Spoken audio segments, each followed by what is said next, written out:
Boa noite a todas, boa noite a todos. Estamos aqui nessa segunda-feira em mais uma live do nosso Café com Bolos. A gente tem toda semana chamado alguém, convidado alguém para fazer um bate-papo sobre algum tema importante do momento, do país.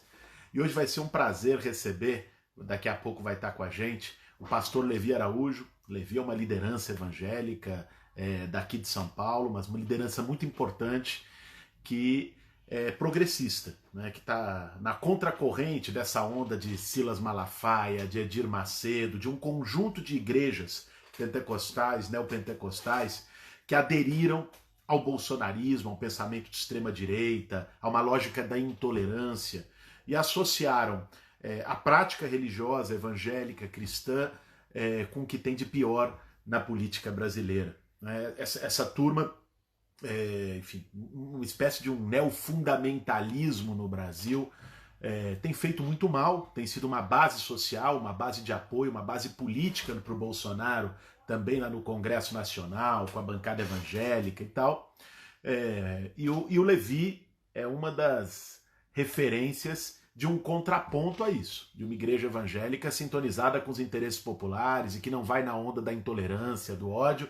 Já está aqui o Levi, vou chamar ele para a gente fazer esse bate-papo. Tá entrando, tá entrando.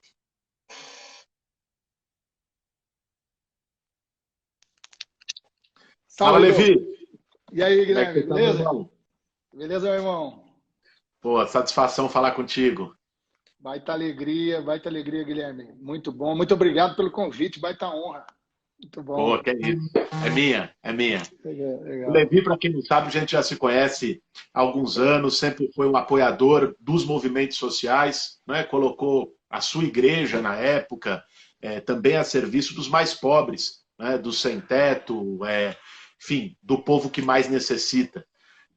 Levi, queria começar esse nosso bate-papo num momento tão difícil, num momento turbulento, pandemia, a maior crise de saúde pública do século, mas aqui no Brasil, além da pandemia, o autoritarismo, o vírus, o bolsovírus, que o pessoal tem dito, né? O vírus do autoritarismo. Bolsonaro ontem fez mais um espetáculo lá em Brasília, não só produzindo aglomeração, mas insinuando novamente intervenção militar, insinuando o caminho de uma ditadura, e sem apresentar qualquer tipo de solução para o povo brasileiro que está sofrendo mais. Ainda assim, ele tem mantido uma base de apoio importante, na casa dos 30 e poucos por cento. Quer dizer, é muito menos do que ele tinha. Ele começou com 60, perdeu metade. É menos do que a maioria dos outros presidentes no mesmo período de mandato. Mas ainda assim, para o tanto de absurdo que esse cara faz, para o tanto de groselha que ele fala, para o desrespeito com o povo brasileiro, o descaso com os mais pobres, é surpreendente que ele ainda tenha esse nível de apoio. E uma parte importante desse apoio é atribuída ao público evangélico, né? Aos evangélicos mais pobres, nas periferias, até pelo apoio engajado, até hipócrita, de várias lideranças evangélicas que embarcaram no bolsonarismo, a lá Edir Macedo, a lá Silas Malafaia e tantos outros que seriam, nas palavras de Jesus Cristo, os vendilhões do templo. Mas eu queria que você falasse um pouco, começasse tecendo essa análise, claro, fazendo teus comentários sobre o momento, mas queria que você falasse com o nosso público, nós estamos aí com mais de 600 pessoas agora ao vivo, um pouco sobre como é que você enxerga essa sustentação de parte do público evangélico, que é povo, que é periférico, que está ferrado, que está com dificuldade de pegar o auxílio emergencial, como todo brasileiro. Por que ainda sustenta um apoio a Bolsonaro? Boa noite, Levi, meu irmão. Satisfação conversar contigo. Boa noite, meu irmão. É importante bater esse papo contigo, porque fica claro que você já sabe disso. Alguns dos companheiros, camaradas já sabem que, evidentemente, que não são todos os evangélicos e todos os líderes evangélicos que estão apoiando esse senhor aí.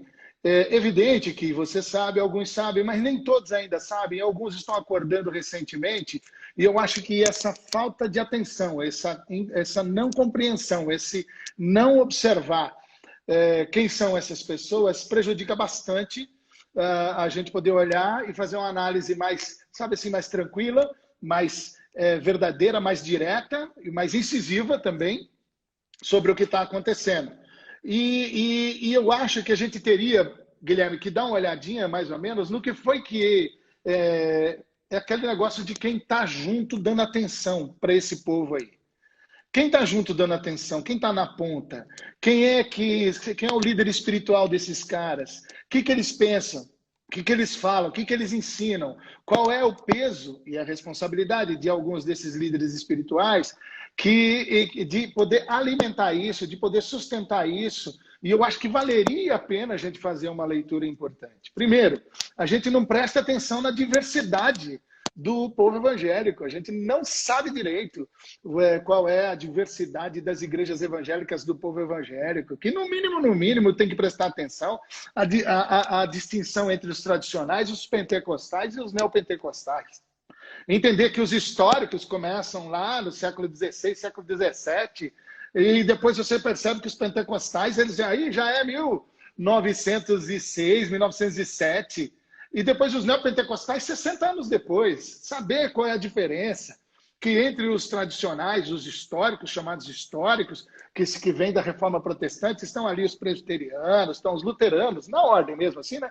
Luterano, presbiteriano, anglicano, batista, metodista. Essa galera está aqui, entre os históricos, entre esses que seriam chamados dos tradicionais.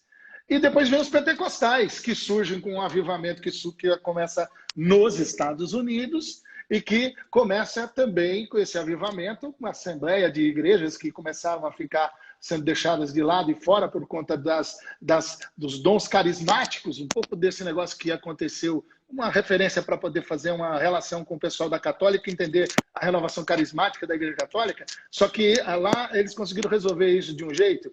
Não, aí os camaradas começaram a sair, e aqui no Brasil surge, então, os pentecostais com a igreja mais importante, a maior, com mais influência, que é a Assembleia de Deus. Então você tem os pentecostais que surgem por aí vem a Assembleia de Deus, vem Congregação Cristã do Brasil, Evangelho Quadrangular, o Brasil para Cristo, e Deus é amor. São igrejas tradicionais pentecostais.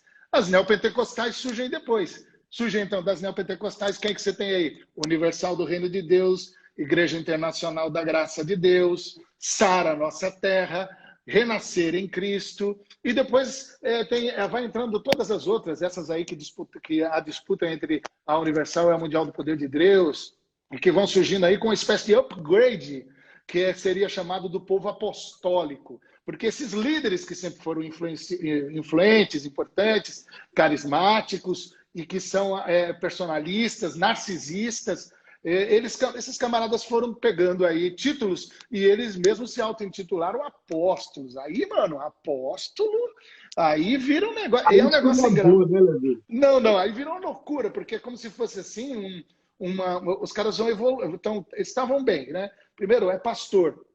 Aí o cara tá pastor, não fica contente, então ele quer ser bispo. Depois ele não fica contente, quer ser arcebispo. Depois ele não fica contente, ele quer ser apóstolo. Depois ele quer ser pai-póstolo. Eu costumo brincar dizendo o seguinte, que a próxima etapa é Lúcifer.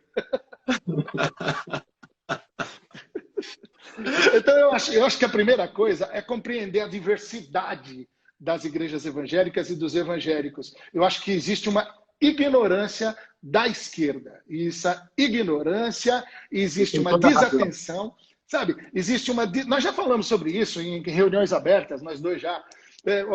Ignorância, desatenção, distância, desinteresse, uma espécie até de um certo preconceito de não querer falar com esses crentes. Pronto, esse tipo de coisa eu acho que é fundamental a gente olhar, essa primeira coisa. Não prestou atenção na diversidade. Não prestou atenção numa coisa importante, na capilaridade. E aí eu acho que é o maior erro. A capilaridade da igreja evangélica, ela é linda. É linda. Bom, você sabe disso nos acampamentos, quantas igrejas, né? A gente participava das igrejas, pastoreava, ministrava. A maior parte do público das ocupações é evangélico. Né? A gente sabe disso. E aí é sempre, viu, Levi? Só um parênteses, vou devolver para vocês na sequência para você seguir a explanação. Está uma aula, está muito boa. Mas só um parênteses de que, inclusive, a gente sempre bateu nesse preconceito que parte da esquerda desenvolveu em relação aos evangélicos, como se todo evangélico fosse de direita, de extrema-direita, ultraconservador, reacionário. Está longe de ser verdade. Os evangélicos do movimento fazem parte da luta, lutam por seu direito, lutam por dignidade, fazem manifestações, têm consciência.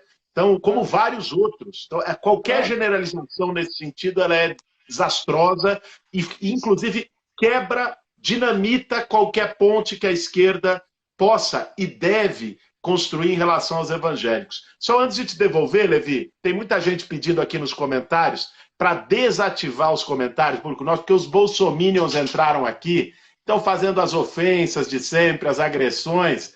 Eu não costumo desativar, mas como está atrapalhando quem está nos assistindo, eu vou desativar, não sem antes agradecer do fundo do coração aos bolsominions que nos dão sempre uma audiência, né? Sempre prestigiam aqui o nosso diálogo. Deus abençoe, bolsominions. Deus abençoe e continue prestigiando a gente. Pronto, Levi, segue lá. Então, Guilherme, outra coisa, e assim, que é legal para você e o pessoal que está ouvindo também entender, que eu acho que houve uma desatenção com a capilaridade da igreja evangélica e das igrejas evangélicas, principalmente as pequenas igrejas que estão na periferia. Porque ali é um lugar onde a pessoa encontra um senso de acolhimento. Ela é acolhida, cara. Então, a gente pode desrespeitar um espaço que o cara se sente acolhido e começa a ter senso de acolhimento. Com isso, ele constrói senso de segurança, porque ele começa a se sentir seguro, que é o povo de Deus, todo mundo é meu irmão. E depois que ele se sente seguro, começa a se sentir digno. Eu também sou filho de Deus, eu também posso falar com Deus, eu também posso orar a Deus. E aí depois também, essas igrejas nessa capilaridade tem uma coisa linda, que é o senso de pertencimento. Eu pertenço a uma turma, eu pertenço a uma família. E aí é uma família de Deus, que eu canto o hino, que eu me emociono, que o pastor vai na minha casa, que quando está faltando uma comidinha, ele vai lá e arruma uma cesta básica, ele me ajuda, reparte, isso aqui. Isso eu estou falando dos pastores bacanas da periferia, gente boa, que é a turma que está lá entendendo o evangelho, que está servindo e não sendo servido, que está abençoando e não manipulando. Eu estou falando dessa turma. Mas é isso, acho que faltou prestar atenção nessa capilaridade e no lado bonito dessa capilaridade. Então, você falou em generalizar. Nós estamos nessa situação, um dos pontos que eu diria, sabe por quê? Generalização. Do mesmo jeito que a esquerda generalizou no que diz respeito aos evangélicos, óbvio que os evangélicos generalizaram com relação no que diz respeito à esquerda.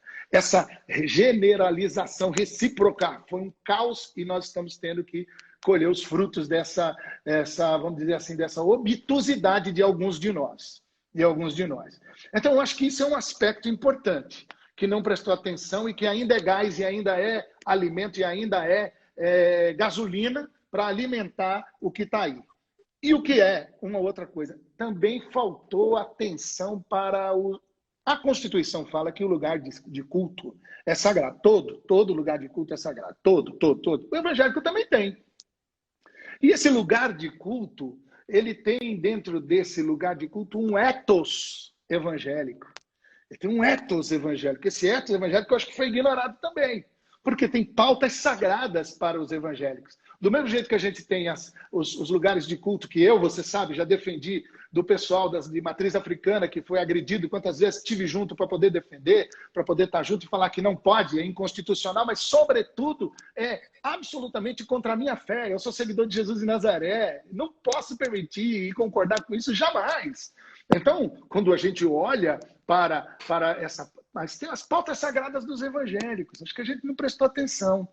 A gente faltou paciência para olhar para as pautas sagradas dos evangélicos, sabe? Que eu sei, existem os lugares sagrados, existe a parada da pauta moral, existem os temas sagrados, aqueles temas que são perigosos, que, aliás, derrubaram Marina Silva em toda a votação, que tentaram derrubar com fake news em cima dela no que diz respeito à questão de aborto, maconha. Então, são temas que estão dentro daqueles temas sagrados para o evangélico que o pessoal não prestou atenção. Dentro desses temas sagrados, que nem todo mundo é fanático doido, mas tem esses temas, tem que saber discernir que tem turma que não é doida e turma que é doida que trata dessas coisas. Aí tem a pauta moral. Essa foi fundamental. A bandeira do bolsonarismo foi pegar firme na pauta moral. Só lembrando, não foram só evangélicos, né? A gente sabe que teve muita gente da Igreja Católica e tem padre que até hoje fica fazendo, é bolsonarista, alimenta, defende e está fazendo, enfim, está apoiando, está junto. Mas, enfim, só para a gente lembrar. E também não é só padre, também não é só. Tem um monte de gente que não vai nem em religião nenhuma, né? De religião nenhuma e está junto com o sujeito. Agora, esse moralismo, fundamentalismo, conservadorismo, saber diferenciar isso dentro dessa, acho que faltou estudar isso. E prestar atenção que a Bíblia sagrada, usada pelos evangélicos, é, ao mesmo tempo, a palavra de Deus e a mãe de todas as heresias. Ao mesmo tempo, a Bíblia Sagrada, ela é a carta de amor de Deus, mas também é um livro que dá base bíblica, com texto bíblico, com história bíblica. Ao mesmo tempo que é uma carta de amor para a humanidade e para todas as pessoas, sem nenhum preconceito, é também um livro que é usado como livro com base de opressão. Opressão da mulher, opressão do diferente, opressão do estrangeiro, opressão de todos. Então, quando a gente prestar atenção, nós estamos mexendo com um livro que é um livro que pode ser usado tanto para o bem quanto para o mal. E que as pessoas podem manipular isso, e manipulam muito bem. Alguns, sabendo que estão manipulando com má intenção, com péssima intenção, outros não, de maneira absolutamente ingênua e até querendo fazer pensando que está agradando a Deus. Então, acho que faltou também olhar para isso, para os lugares sagrados, as pautas sagradas, os livros sagrados e os temas sagrados. Faltou olhar para isso, faltou prestar atenção.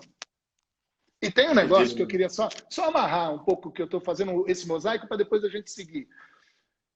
Desatenção total com a sede de poder de alguns líderes evangélicos. Desatenção total com a sede de poder de alguns líderes evangélicos. Alguns. Mas a maioria dos caras que tem igrejas arrebentando, bombando, e que utilizam o evangelho como mágica, e que estão o tempo todo falando com um povo que está duro, que está pobre, que está sem pagar boleto, que está falido, que está desempregado, que está ferrado, o tempo todo dizendo para ele que ele pode ser próspero, que ele pode ser cabeça, que ele pode ser um empresário, e que sabe, essa coisa da manipulação, que é a teologia da prosperidade, falando com gente que está doente, que está com saúde precária, sem plano de saúde, sem acesso decente à saúde, dizendo que ele pode ser curado. Então, esse evangelho mágico que lota e superlota as megas igrejas, que começam a fazer outros negócios que a gente sabe muito bem, quais são os negócios espúrios de cada uma dessas mega top igrejas, aí mas a gente não prestou atenção. E mais, hein? Nós sabemos muito bem que em campanhas anteriores a gente também flertou com esses mesmos camaradas. Porque esses caras que hoje estão com o Bolsonaro, principalmente a turminha que fica aí na frente, falando tudo líder, os caciques, a gente sabe muito bem que quando estava a esquerda, Lula, e até a própria Dilma estava firme nas pesquisas e que iam ganhar de qualquer jeito, os caras fecharam, colocaram camiseta, PT e tudo mais. Esses mesmos caras, então, esses caras não dá para contar, porque esses caras são caras que sempre vão jogar assim, eles vão morrer assim, infelizmente. Eu creio que a pessoa pode mudar, creio de verdade que a pessoa pode mudar, mas a pessoa precisa se arrepender e, inclusive, entender que do jeito que está andando, mano, não é possível, é vergonhoso. Se bem que agora ninguém passa vergonha com coisa que dá para envergonhar, né? Parece que agora existe uma licença para não ter vergonha. Né? Toda vergonha é permitida a partir de agora. Né? Pois toda vergonha. Boa. Mas deixa eu te falar uma coisa, Levi. Acho que é essencial essa tua introdução, colocou as coisas no seu lugar, colocou o elemento histórico e separou o joio do trigo, que eu acho que é o grande tema. Eu quero até fazer um testemunho aqui, num certo sentido, do que eu já presenciei em 20 anos atuando no movimento social em relação ao quanto é importante esse acolhimento que você fala. Tem uma companheira que ela é da coordenação do MTST, é uma militante, é uma pessoa da luta, e faz mais de 10 anos uma frequentadora assídua de uma igreja neopentecostal. E um dia, a gente conversando, e entrou no debate de religião, de igreja, e ela foi falar por que é que ela estava na igreja. E ela simplesmente contou o seguinte, Levi, que na vida dela, ela teve uma infância duríssima, histórico de abuso familiar, de alcoolismo, de pai. Não. Nunca na vida dela tinham lembrado, comemorado o aniversário dela. Nunca. Quando ela entrou na igreja, ela tinha 40 e poucos anos de idade. Nunca tinham lembrado do aniversário dela. Quando ela entrou na igreja, no mesmo ano, quando foi o aniversário dela, teve festa, teve bolo, ela subiu no altar, ela foi abençoada, o grupo de amigos juntou, o filho dela foi para a banda da igreja. Então, assim, o que está em jogo ali é acolhimento. É acolhimento de pessoas que estão destroçadas subjetivamente, com histórico de humilhação, com histórico de invisibilidade, com histórico de ser mais um anônimo impotente no meio da multidão, de solidão, de depressão, muitas vezes. Isso. E que a igreja, ao criar um grupo social, que você falou do pertencimento, do reconhecimento, isso para a pessoa tem uma importância incrível. Isso muda a vida dela. E eu acho que, olha, a igreja proporcionou isso e a esquerda deixou de proporcionar isso. Eu acho que parte da ascensão evangélica nas periferias ocupou um espaço que a esquerda deixou vazio, né? Que deixou de ter os espaços de acolhimento, de solidariedade, os espaços comunitários. Muitas das lideranças que atuavam na periferia virou assessor, virou parlamentar, foi para a instituição, tirou o pé do barro, deixou de dar resposta e de se preocupar com a vida das pessoas concretamente. E aí depois não tem como vir só de 2 em 2 anos fazer trabalho de base para pedir voto, né? E reclamar que as pessoas estão se referenciando no pastor e não nelas. Porque é o seguinte, sim, a questão que as pessoas se colocam no dia a dia na periferia é com quem que eu posso contar. Para quem que eu vou ligar se meu filho tomar um tiro? Para quem que eu vou ligar se meu marido estiver doente, se minha esposa estiver doente? Quem que pode me ajudar? Quem pode me trazer um saco de arroz ou pagar um botijão de gás no momento que a corda estourar? E essa resposta, cada vez menos, a esquerda foi ocupando espaço. E os pastores e as igrejas foram ocupando esse espaço. Então, acho assim, se a gente olhar historicamente, socialmente, a esquerda deixou esse espaço vazio, esse flanco vazio. Não toda a esquerda, também não vou cair nessa generalização.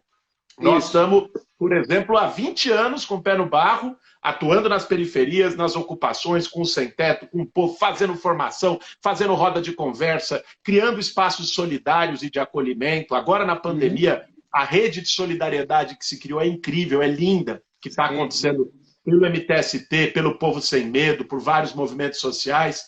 Agora, não adianta ficar falando mal da atuação evangélica sem compreender. Eu acho que a esquerda hoje precisa aprender, reaprender, na verdade, um pouco com o que os evangélicos estão fazendo. Eu queria que você comentasse um pouco isso, assim, de qual é o papel da esquerda no meio desse rolo todo, com o distanciamento que teve com o público evangélico, como que dá para fazer liga de novo? Não, primeiro lugar, isso é bacana mesmo. Acho que ótimo, porque quando você faz essa fala ela é super bacana, porque a gente olha e fala assim, bom, onde é que foi que eu falhei nessa história? Que é legal você começar uma conversa dizendo onde errou. Acho que no seguinte, quando a gente começa qualquer tipo de papo para poder retomar qualquer coisa, a melhor coisa do mundo é falar assim, putz, cara, foi mal aquilo. Foi mal aquilo ali, sabe assim, fiz merda, falei merda, é isso aí. Acho que já aí abre a porta para a gente poder falar assim, pô, mas eu também, pô. Nós também tivemos preconceito, nós também nos afastamos, nós também demonizamos a esquerda, nós também... Aí já começa, de repente, fluir uma conversa em diálogo. O que eu acho que a gente precisa entender, de verdade, eu quero pegar um gancho para poder pegar esses caras manipuladores que usam a fé dessa gente boa, para que a gente jogue para aquilo que eu acho que seria um caminho comum do que significa as pessoas que se preocupam com as pessoas. Sabe, assim? Ou seja, tentar olhar... Vamos descobrir, quando a gente para de dar palco, porque a gente dá ainda muito palco, viu? Nas redes sociais, em tudo que é lugar, muito palco para esses caras aí. Quem são esses caras aí? São esses camaradas que se aproveitam, que se utilizam, esses caras que têm sede de poder, ou seja, alguns desses líderes que têm sede de poder, que têm mídia, têm acesso e muita condição de poder chegar na ponta por conta dos programas de televisão, das suas redes sociais, que eles também têm de monte e tudo mais. Esses caras estão indo aí. Eu acho que às vezes a gente fica... Claro que eu acho que tem que ter muita gente que de vez em quando tem que estar ali batendo, profetizando, mostrando quem são esses caras, tem que manter. Mas eu acho que a gente tem que fazer uma coisa importante. Sabe o que é? A gente precisa começar a dizer o seguinte: ei, cadê os caras diferentes? Cadê os caras que conseguem olhar para os líderes evangélicos e separar o trigo do joio? E conseguem olhar para esses caras e dizer o seguinte, que existe uma teologia por trás disso, que é a teologia do domínio. Quando é que surgiu? Surgiu nos Estados Unidos, que é a teologia ligada ao triunfalismo. O que é isso? Para essa gente, a teologia, o estudo bíblico, a base bíblica para poder fazer as coisas na vida, na Terra, tem que estar ligada a alguma coisa, alguma lógica, alguma base bíblica, algum estudo bíblico, alguma... Aí tem que entender o que está por trás disso tudo. Trump e Bozo.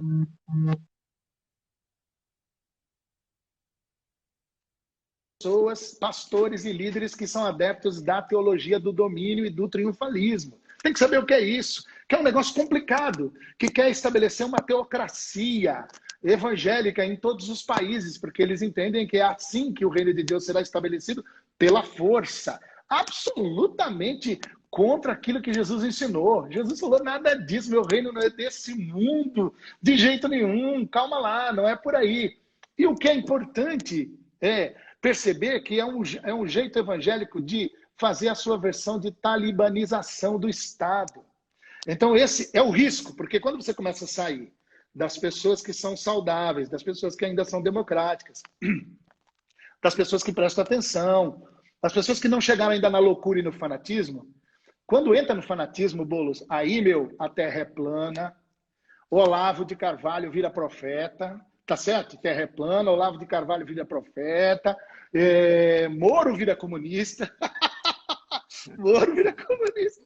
Mas, enfim, e juntando tudo isso, esses caras pegaram o vento com o quê? Com o anti-lulopetismo, que foi uma reação raivosa, elaborada, orquestrada, muito bem preparada e apoiada pela mídia, e também com a Lava Jato, aí pronto, acabou. Agora nós encontramos, digamos assim, na verdade nós vamos acabar com a falsidade, nós agora vamos ter uma pessoa séria, nós vamos não sei o quê. E aí foi que foi, e agora parece que está lá uma divisão, né, na seita, a seita do bolsonarismo, agora abriu uma nova seita, do moronismo, né? Então, tem que tomar cuidado para a gente não falar, para não virar, porque tem os mormons, não pode fazer essa maldade com os mormons. Mormons, pessoal, gente boa, tudo legal. Eu estou falando do moronismo, né? Do Sérgio Moronismo, que então é a seita, né? Uma divisão na seita aí, porque são duas seitas, que se alimentam desse fanatismo. Agora, acho que essa primeira coisa é olhar para quem está vendo isso. E perceber, sabe? Perceber o seguinte, existe sim pastores, líderes evangélicos que há muito tempo eles estão prontos para poder ouvir e ver a cidade. Eles querem parar com qualquer surdez no que diz respeito à cidade, às vozes da cidade. Eles querem parar com a cegueira de não prestar atenção no jeito que todos olham, todos os atores sociais olham. Tem muita gente boa que quer ouvir e olhar em Jesus. E ouvir e olhar em Jesus, Boulos. E é bom que a turma ouça isso que eu vou falar. Não tem nada a ver com essa pregação dos terrivelmente crentes. Os terrivelmente evangélicos não são seguidores de Jesus de Nazaré. Os terrivelmente evangélicos, vocês têm que começar a olhar para os incrivelmente cristãos. Não para os terrivelmente evangélicos, mas para os incrivelmente cristãos. Que eles acabam com a surdez e a cegueira do preconceito e da intolerância. Quem segue Jesus de verdade ouve de outro jeito, olha de outro jeito. E aí percebe a complexidade e a pluralidade dos atores sociais que estão agindo nos territórios e nas cidades, em todos os cantos. Tem um monte de gente assim. E a capacidade de visualizar, que está fazendo autocrítica, que visualiza para dentro de casa, que não se deixa enrolar e que está fazendo autocrítica o tempo todo. E é gente, cara, que tem uma expressão, que é uma expressão pastoral muito bonita, que fala assim, que é um fazer diaconal e generoso. É um servir, é uma turma que está pronta para ajudar, uma turma que está pronta para servir, é uma praxis missional importante, que é definida não pelo individualismo, mas pelo ser, fazer, ser, ter e fazer comunitário. Então, tem uma turma que pensa assim, pô, eu sei o que eu estou falando aqui. Você tem versões na tecla SAP, nas suas convicções. A esquerda tem tecla SAP de versões nas convicções dela também. E eu estou falando do Evangelho de Jesus. Estou falando do Evangelho de Jesus, que é um comprometimento comunitário, que é o quê? Absolutamente comprometido prioritariamente com os mandamentos de Jesus, que estão relacionados ao quê, pô? Ao Evangelho todo, para a pessoa toda, corpo, alma, espírito, emoções, memórias, enfim, essa coisa linda que é o Evangelho de Jesus, que apresenta o corpo todo, não é aquela coisa metafísica só lá em cima, só depois que morrer, quando for para o céu, não, é aqui agora. E isso é uma coisa importante, se conectar com essa gente. Nós temos vários líderes que estão pensando nisso. E entender que esse momento de... Eu até marquei uma coisinha legal. Aqui eu acho que é legal, que eu não podia deixar de falar isso contigo. Humildade e coragem de todas as partes. Humildade da esquerda e a humildade dos evangélicos. E coragem. Primeiro, humildade para entender que nós não somos os únicos que queremos o bem social e o bem comum. A esquerda tem que ter humildade para entender que não são. E olhar que tem evangélico que sim, que tem. E os evangélicos olhar também, ter humildade para entender que não são os únicos que estão entendendo que eles usam a expressão que Deus está usando para abençoar a cidade. Tem muita gente querendo abençoar as pessoas. Tem muita gente pensando na vida das pessoas. Tem muita gente pensando no bem, na vida boa, na vida com dignidade das pessoas. Não somos só nós. E coragem. Sabe coragem para quê? Para aprender um com o outro. Para aprender um com o outro. Coragem. E outra, e mais coragem ainda, para poder ficar junto. Para poder fazer live junto. Para poder fazer coisa junto. Ainda que o pau coma, ainda que os fanáticos da esquerda desçam o cacete em você, e ainda que os fanáticos evangélicos desçam o cacete em mim, porque quando você tirou aí os comentários eram de gente que estava batendo em mim e em você. Em mim porque eu estou com você. Em mim porque eu estou com você. E você que está comigo. E o pessoal enchendo meu saco, falando que eu falei assim, o Boulos me convidou, se não me convidasse, convidava eu. Eu convidava o Boulos. Então, essa coisa que a gente precisa ter essa humildade e coragem para poder entender. E olha aqui uma coisa que eu tenho falado há anos para pastores. Nós precisamos aprender o quê? A discernir, reconhecer e respeitar os sinais do reino de Deus, que estão presentes em toda ação humana, não importa se é de ateu, de quem crê em Deus, de quem não crê em Deus, toda ação humana, não importa se é de evangélico, de católico, muçulmano, se é de matriz africana, não importa se é budista, não, toda ação humana que promove solidariedade, fraternidade e respeito aos seres humanos. Se você entender que tem uma turma que está assim, aí eu digo o seguinte, estamos juntos, pronto. Tem compromisso radical com o resgate e a defesa da dignidade e da alteridade humana? Estamos juntos. Coragem para dizer, estamos juntos. Tem compromisso de lutar contra o nazifascismo, o neofascismo e todo tipo de ação de dominação opressora que esmaga as pessoas. Está lutando contra isso? Estamos juntos. Não me interessa se é corintiano, eu sou corintiano. Se é palmeirense, então, não, aí, ó, é Corinthians, vai Corinthians. Não interessa se é palmeirense, não interessa se é ateu, se não é ateu. Tem compromisso operoso na construção de comunidades sustentáveis, econômicas, social e ambientalmente? Tem. Tamo junto, pô.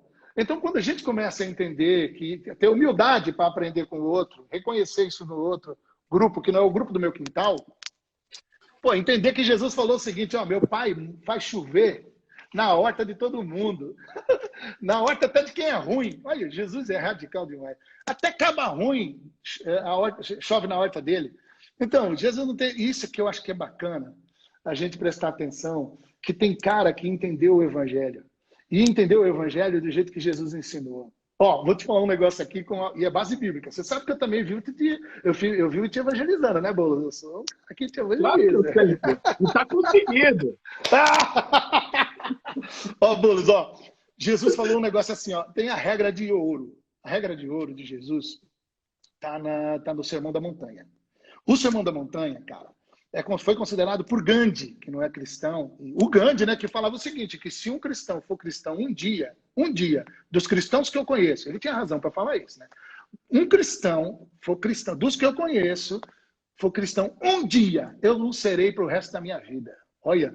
E sabe o que ele dizia? Ele dizia o seguinte, ele falava o seguinte, que o Sermão da Montanha é a constituição ideal da sociedade ideal. Putz, cara. E você sabe qual que é o coração, a cláusula pétrea do Sermão da Montanha?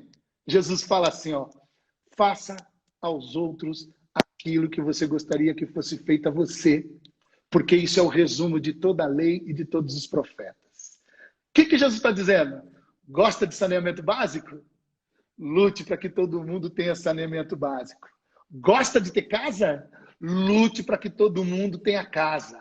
Gosta de ter dignidade, voz, gosta de ser ouvido naquilo que você acredita? Lute para que todo mundo possa ter voz, tenha dignidade e possa ser ouvido naquilo que creia, que acredita.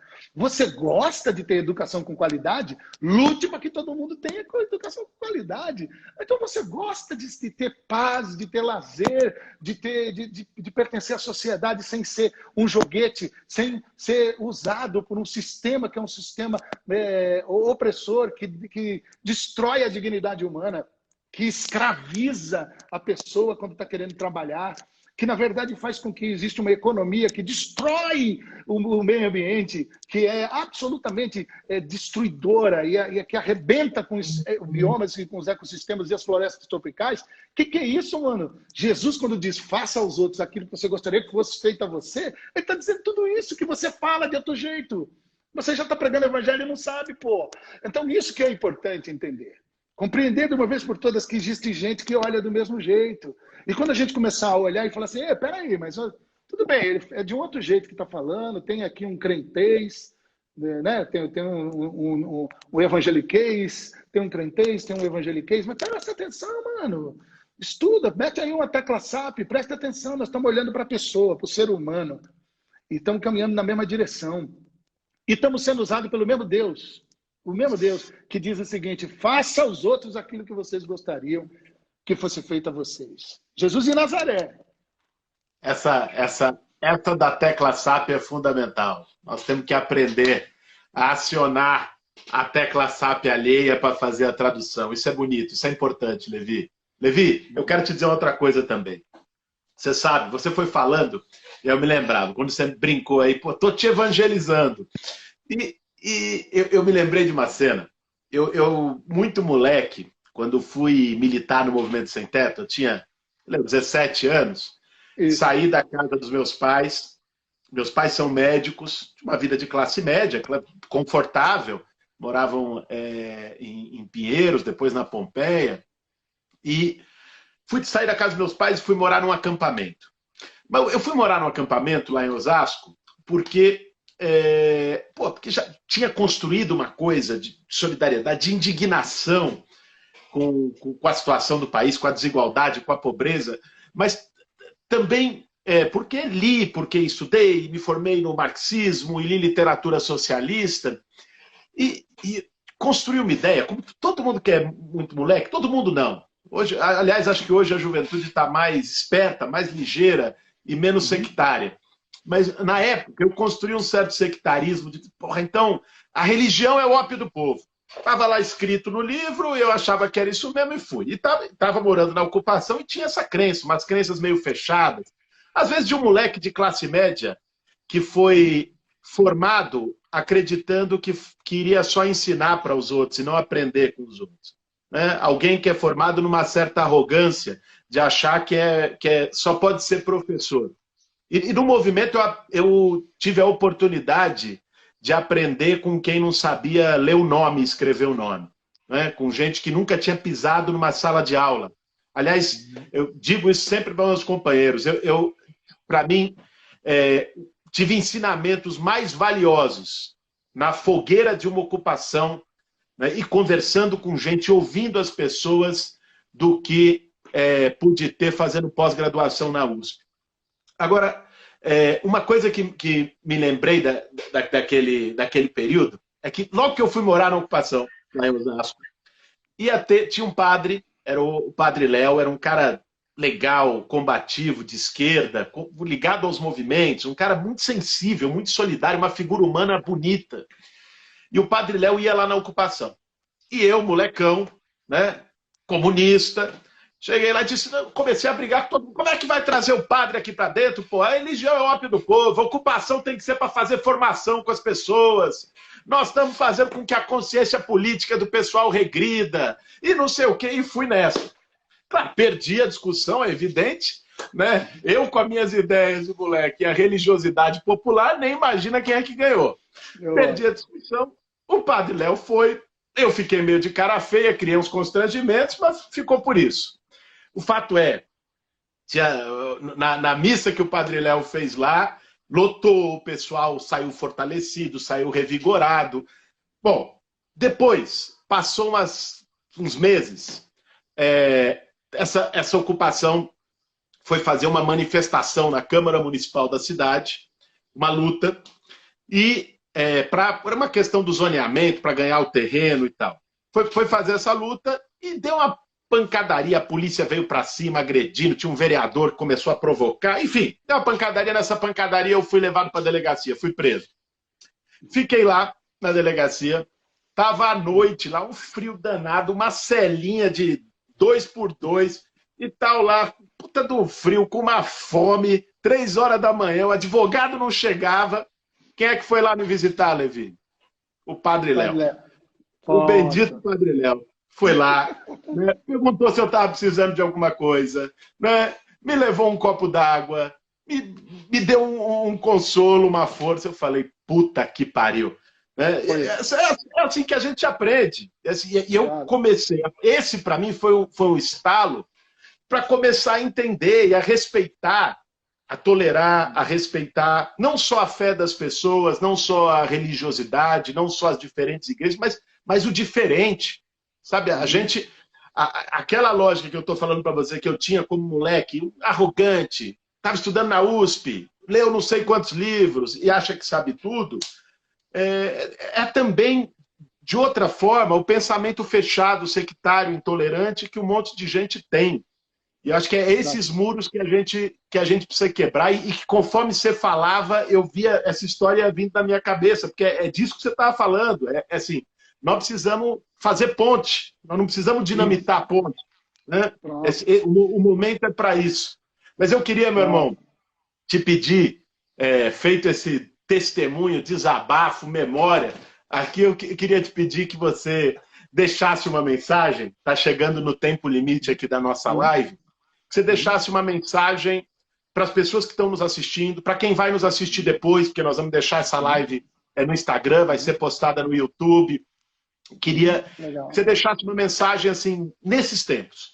Pandemia, autoritarismo, intolerância, parece que não tem saída para a angústia das pessoas que querem um mundo melhor, para a angústia das pessoas que estão vendo a gente perder 400, 500 irmãos por dia, para a angústia das pessoas que estão vendo esse país descambar ladeira abaixo. Eu queria que você deixasse uma mensagem para essas pessoas em tempos de tanta desesperança, que seja uma mensagem de esperança. Pô, oportunidade maravilhosa. E eu quero dizer para você, Bruce, para mim, coisas que eu tenho experimentado.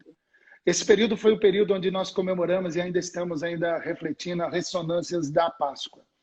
E é interessante porque os discípulos, depois que Jesus foi crucificado e foi sepultado, eles ficaram em isolamento, só que tudo junto, né? Eles ficaram em uma quarentena, tudo escondido, porque o pessoal estava a fim de dar-lhes uma ferrada, iam querer matar. Porque lá naquela época, né? Claro que sempre foi assim, sempre repetido, acontecia uma parceria entre o poder do Império Romano e os sacerdotes e os religiosos do povo de Israel. Então os caras fizeram o jogo direitinho. Então, engraçado, né? Esse negócio de poder, império, poder religioso. E os religiosos, eles não queriam perder de jeito nenhum o pouco de prestígio e de poder que eles tinham, né? Junto ao poder. Esses caras, então, estavam perseguindo e os discípulos, eles ficaram tudo escondido, com medo. E Jesus ressuscitou, as mulheres já tinham visto Jesus, mas os caras ainda estavam tudo com medo, enfiados dentro de uma casa em quarentena, em isolamento social, tudo com medo.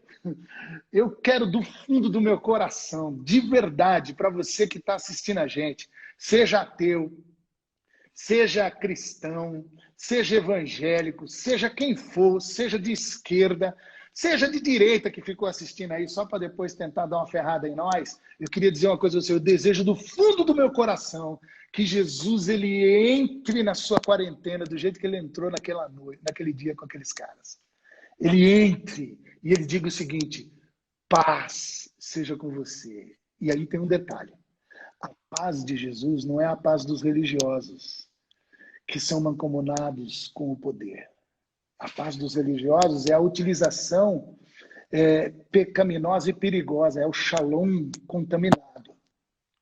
A paz de Jesus também não é a pax romana, que é a pax de quem domina, oprime e submete.